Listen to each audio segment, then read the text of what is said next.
Halo, welcome back to my YouTube channel Wita Vanisha.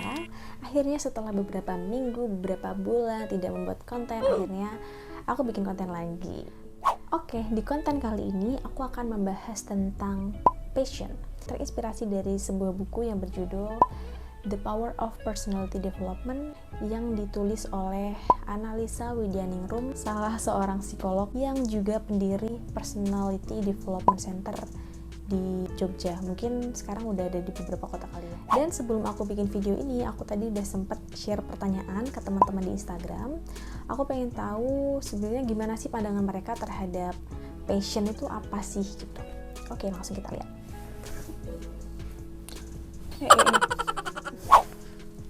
Oke, langsung ya. Yang pertama dari Human99, passion is about what we interest and like. We can also did it well. Terus dari Dana RMK, perasaan suka atau senang ketika melakukan sesuatu, aktivitas atau pekerjaan. Betul sekali.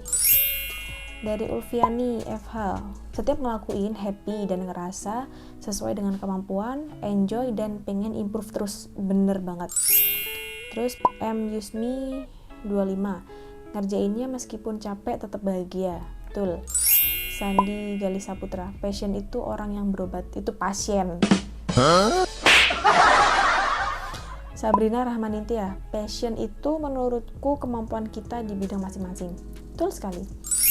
Azharuddin Abd, passion sama dengan senang. Yes.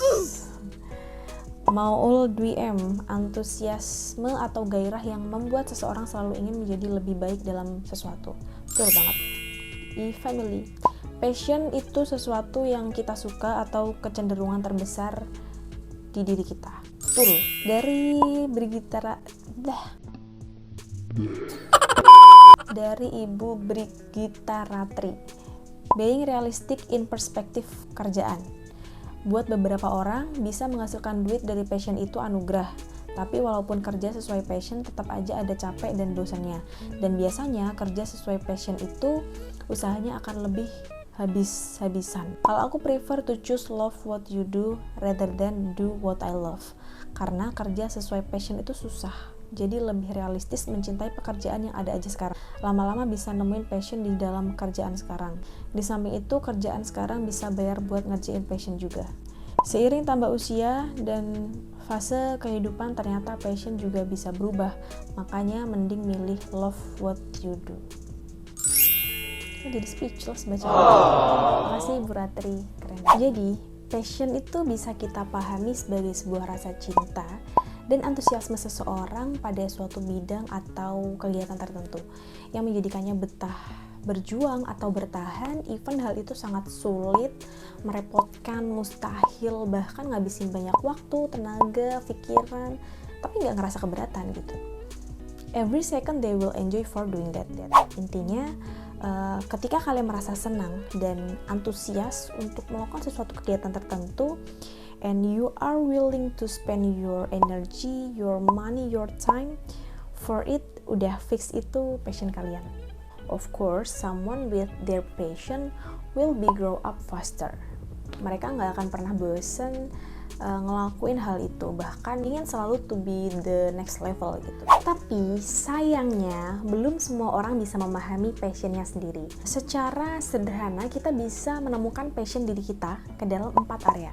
Teori ini disebut dengan Johari Window. Oke, kita mulai dari area yang keempat, unknown area. Di area ini orang lain dan bahkan dia sendiri itu nggak tahu apa passionnya. Perlu menggali lebih dalam tentang apa yang menjadi kesenangan dan keunggulannya. Nah, gimana caranya?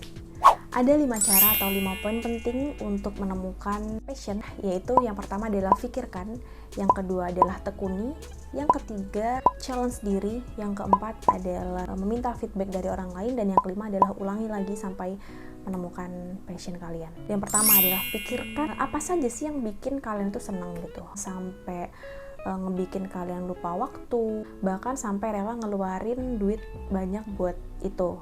Kalau perlu kalian list aja. Terus yang kedua, tekuni bidang itu.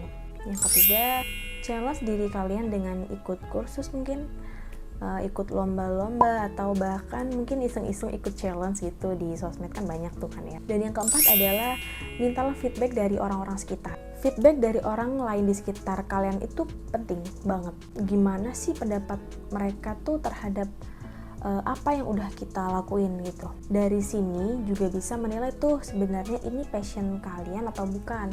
Kalau udah sekali dibilang jelek misalkan nih sama teman kita ya, terus kalian dengan mudah gitu aja langsung nyerah, fix itu bukan passion kalian. Seperti yang udah aku bilang sebelumnya, seseorang dengan passion dia nggak akan nyerah dan akan selalu berusaha to be the next level gitu. Dan yang kelima adalah ulangi sampai menemukan passion kalian. Nah, kalau udah ngelakuin 4 step tadi tapi tetap aja belum nemu, ulangi lagi dari step 1 sampai 4 sampai kalian benar-benar menemukan ini passion aku. Semangat. Dan di area selanjutnya adalah area yang ketiga, hidden area atau area rahasia, di mana seseorang asik sendiri dengan passionnya tanpa diketahui oleh orang lain. Tentu menjadi pilihan masing-masing orang sih ya, untuk dia bisa menikmati sendiri atau perlu diekspos kepada orang lain. Tapi dari sudut pandang teori Johari juga, alangkah baiknya kalau passion kita bisa diketahui oleh orang lain, supaya mereka bisa memberikan pendapat dan penilaian mereka kepada kita. Atau bahkan bisa jadi dari orang lain lah kita bisa dapat kesempatan gitu untuk lebih bisa menekuni passion kita. Singkatnya, passion kita bisa terarah dan berkembang gitulah. Di area yang kedua, blind area atau area buta. Di area ini seseorang tidak menyadari akan passionnya, bahkan orang lain yang bisa melihat itu. Mungkin hal ini terjadi karena dia terlalu terpaku kepada satu kegiatan tertentu, atau bahkan dia cuma ikut-ikutan tren yang lagi happening saat itu gitu. Dan apa sih yang harus dilakukan? Mulailah terbuka untuk mendengarkan masukan dari orang-orang sekitar yang mengenal kita. Apa kemampuan kita yang menurut mereka tuh menonjol dari diri kita. Kemudian open area atau area terbuka. Orang di area terbuka ini sangat beruntung karena dia dan orang-orang di sekitarnya tahu apa yang menjadi passionnya. Secara pribadi, kesadarannya itu akan mendorong inisiatif untuk mengasah passionnya, dan nggak perlu orang lain mengati karena dia sendiri udah termotivasi secara alami dari dalam dirinya. Seseorang yang berada di open area ini memiliki kesempatan yang luas dibandingkan dengan orang-orang di area lain. Itulah pentingnya membuat orang lain tahu passion kita, karena bisa jadi dari mereka lah kita mendapatkan kesempatan untuk lebih mengembangkan potensi kita. And will be amazing if our passion is useful for others. Maksudnya passion kita tuh bisa berguna buat orang lain gitu. Iya. Dan based on pengalaman aku pribadi, jujur aku termasuk ke dalam open area. Selain aku juga udah tahu passion aku apa, dan aku kan orangnya emang suka dikit-dikit upload sosmed gitu kan. Jadi ada salah satu orang yang mengenal aku karena dia tahu aku passionnya seperti apa gitu. Yang mengenalkan aku dengan Mbak Analisa Widianingrum tadi itu ya beliau gitu. Karena dia tahu mungkin aku passionnya sama dengan si Mbak Analisa ini tadi, makanya kasih tahu. Dan ternyata setelah aku cek-cek Instagramnya, terus baca-baca di Google, terus lihat di channel YouTube-nya juga, oh aku tertarik sih, emang kayak passion dia kayaknya hampir sama kayak passion aku deh. Nah itulah pentingnya orang lain tahu passion kita apa. Mungkin dari situlah mereka yang memberikan kesempatan kita, kasih tahu info atau kesempatan lain yang membantu kita untuk bisa lebih grow up lagi gitu, sesuai dengan passion kita. Nah terus mungkin teman-teman ada yang udah pernah mendengar kata-kata do what you love what you do. Do what you love dan love what you do itu dua hal yang berbeda. Yang pertama, do what you love, lakukan apa yang kamu cintai. Apa passion kamu itu lakukan gitu. Tapi kalau love what you do, pekerjaan apapun yang kamu lakukan, kamu harus berusaha untuk mencintai pekerjaan itu.